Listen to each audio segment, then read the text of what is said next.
Morning.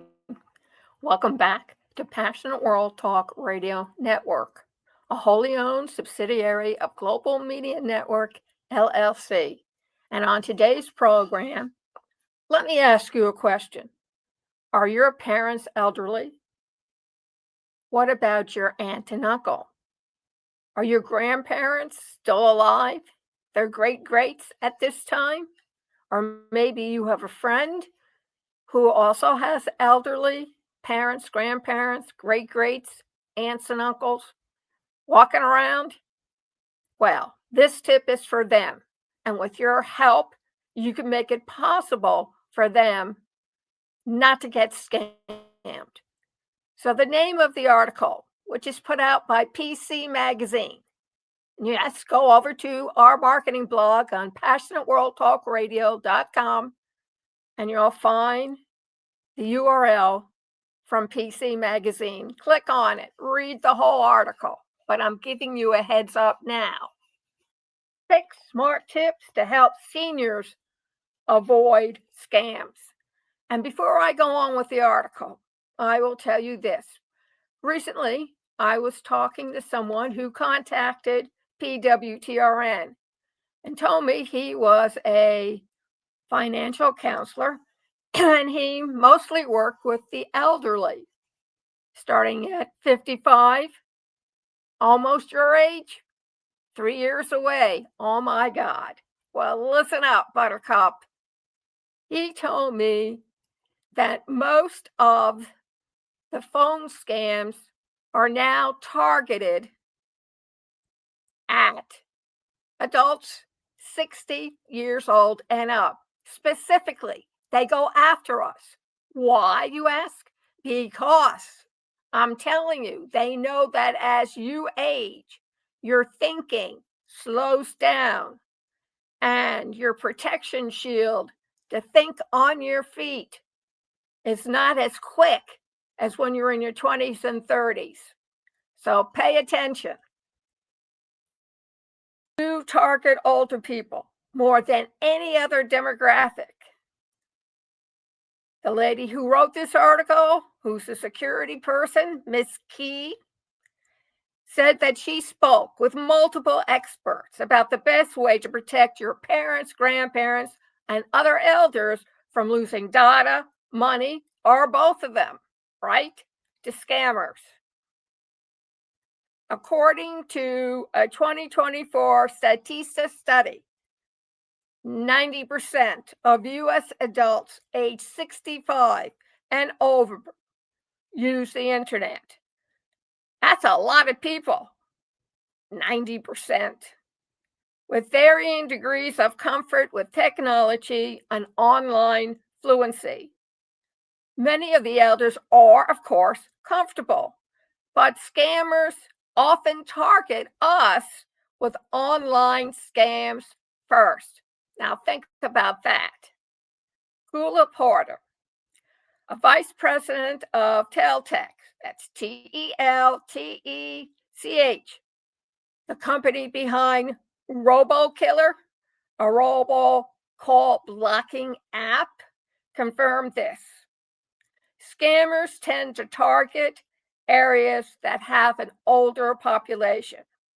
So, for example, Florida, Texas, and more southern states tend to have a higher volume of spam calls.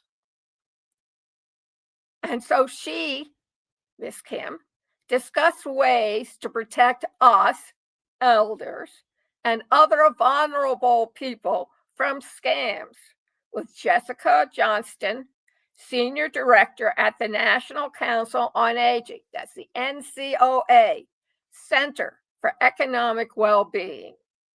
The following 6 steps can't guarantee protection, but they're a step in the right direction for you and your loved ones.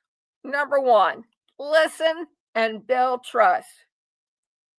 If you believe that your loved one is communicating with a scammer or in the process of being scammed, take time to listen to what happened before you rush to judgment.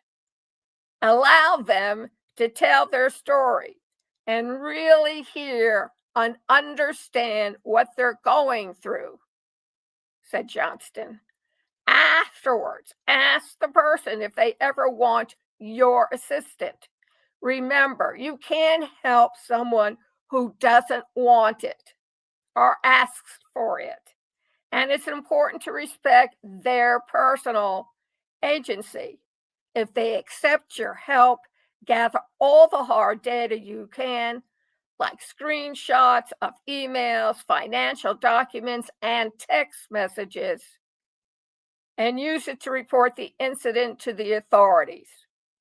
Make sure they understand what is involved in this process that they're going to be involved in, and resist the temptation to do it all for them or make them uncomfortable just to get back at the scammer.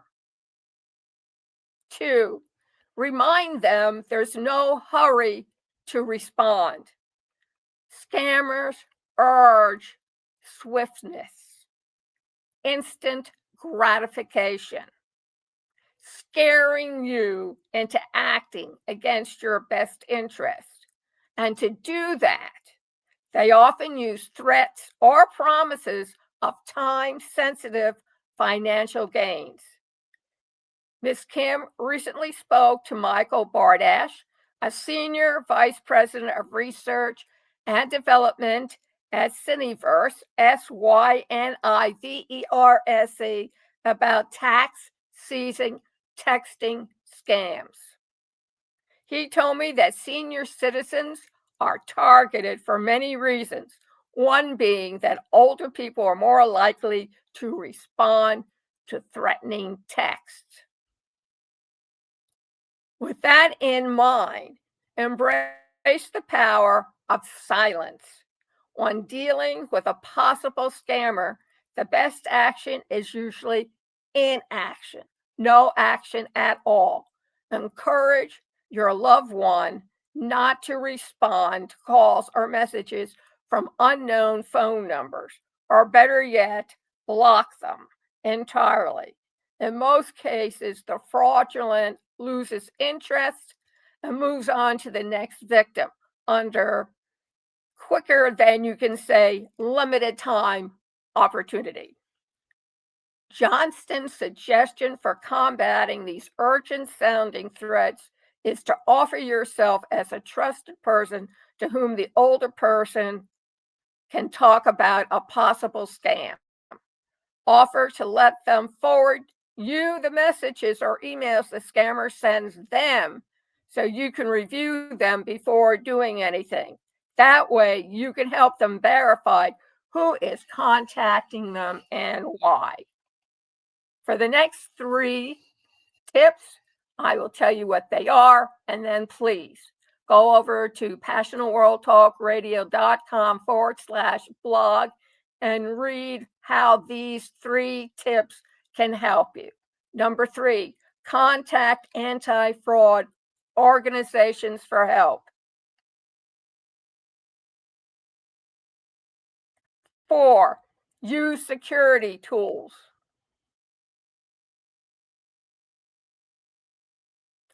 5, stay in touch. 6, report scams and sign up for identity monitoring. We want to thank you for joining us this morning for 6 tips to help your elderly avoid phone scams, why it happens, and how to prevent themselves from being taken advantage of. Again, go over to PWTRN's blog, passionatworldtalkradio.com/blog. And what we're asking you to do is to share your stories with us. You don't have to give us your name in that regard. We will never mention you by name. That's what pronouns were invented for. He, she, they, them, we. Your name will never appear. But we would like to hear if you're an elderly, have you been scammed? or think you were almost scammed. And write to us at pwrnetworkllc@gmail.com. Thank you very much. Have an awesome week, and we'll see you next time.